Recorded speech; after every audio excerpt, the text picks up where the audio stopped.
Alors, quand nous mangeons, comme je l'ai dit tout à l'heure, l'ensemble des aliments que nous mangeons qui sont cuits pour diverses raisons, développent des déchets métaboliques. Les déchets métaboliques provoquent la dérégulation des solutés. Alors, les déchets métaboliques aujourd'hui et la dérégulation des solutés, on parlera pêle-mêle hein, du glucose. Le glucose, ça provient du sucre que nous mangeons. Le sucre, il provoque le glucose. Et la concentration du glucose, on dit c'est ça qui provoque le diabète. Quand on mange le sodium, on dit le sodium, le sel de cuisine provoque la tension artérielle. Mais nous disons en agrothérapie que le sodium, c'est un facteur aggravant. Parce que les raisons qui président à la provocation de la tension artérielle sont totalement ailleurs. Je vais le dire en deux mots. Quand nous mangeons, nos produits produisent suffisamment de déchets qu'on n'arrive pas à éliminer. Ces déchets, l'organisme va donc les loger dans les artères, il va les loger dans les reins, il va les loger dans les différents organes.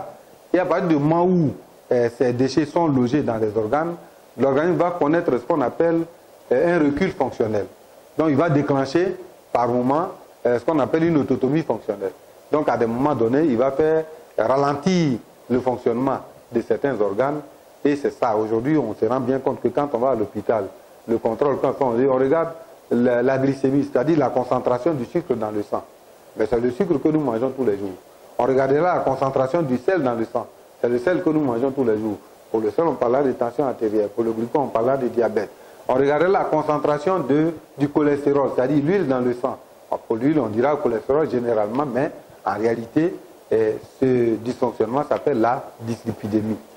Pour les reins, on parlera de créatinine. Mais ça, ce sont l'urée, l'acide urique, ça, ce sont des choses qui nous viennent de nos aliments et de nos boissons raffinées. Donc, les produits que nous proposons font de la dépuration. La dépuration, c'est quoi?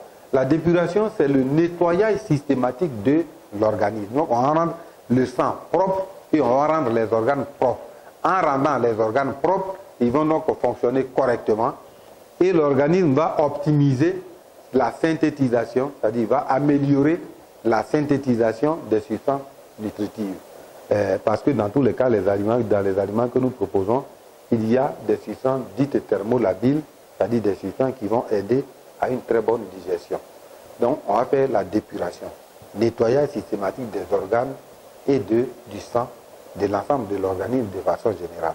Parce qu'on va améliorer la fonction rénale, donc on va uriner beaucoup, on va la diurèse, on va améliorer la transpiration, la diaphorèse par la sudation, donc on va éliminer des déchets hydriques, on va améliorer la respiration, donc on va, disons, faire en sorte qu'on élimine suffisamment de déchets gazeux, on va faire en sorte qu'on n'ait pas de constipation, on va éliminer les déchets solides.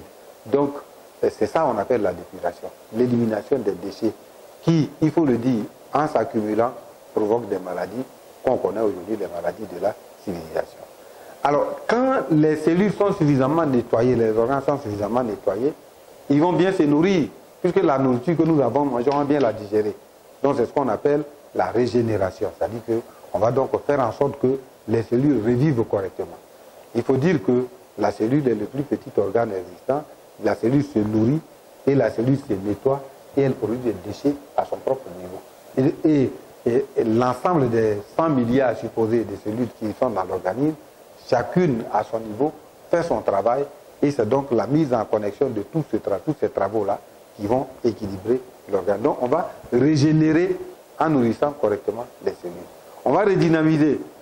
Naturellement, quand quelqu'un il mange, quelqu'un qui est fatigué, il a marché, quand il vient, il mange, il va retrouver de la vitalité, donc il devient fort. Donc les cellules vont devenir fortes. On va donc redynamiser. On dit généralement, on va améliorer le niveau de l'immunité parce que l'organisme sera capable de produire des globules blancs pour se défendre correctement et pour résister à n'importe quel agent pathogène. De l'agent pathogène le plus simple à l'agent pathogène le plus compliqué. Donc l'organisme aura la capacité non seulement de combattre la survenue des maladies comme le diabète, l'hypertension artérielle, le cholestérol, il aura la capacité de résister à des agressions plus graves comme des agressions liées au VIH et SIDA, liées à des maladies vraiment incontrôlables. Donc, c'est un principe tridirectionnel qui est très important, qui est lié, comme je disais, à la bionutrition, à la bioprévention et au biotraitement. Disons, l'incidence directe pour bénéficier de ces trois éléments, c'est la dépuration, la régénération et la redynamisation. Tout le monde en a besoin pour être en bonne santé et pour se protéger de n'importe quelle maladie.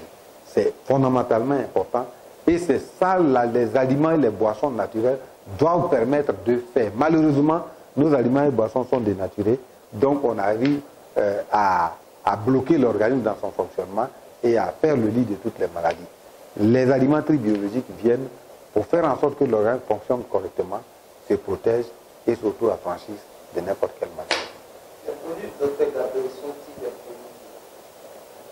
Alors les produits du Dr Gabriel, comme je dis, nous proposons des aliments tribiologiques, 3 fois bio, mais sont multi-bio, parce que nous prenons des aliments d'abord biologiques, parce que notre café, quand nous devons le faire, c'est un café bien sélectionné, on s'arrange pour que ce soit du café sans pesticides, sans engrais et tout ça. Dans tous les cas, en Afrique, nous pensons que 90% du café produit est un café bio parce que les paysans n'ont pas toujours l'argent de mettre des engrais et tout ça. Donc, on prend le café bio, on l'enrichit à froid, par exemple, parce que quand on fait la torréfaction, on n'intervient pas, on finit la torréfaction, et c'est après d'être sorti de la chaleur de la torréfaction qu'on commence à enrichir notre café, tout qui dure tout au long de la préparation pour qu'il soit mis en boîte scellée et sécurisée.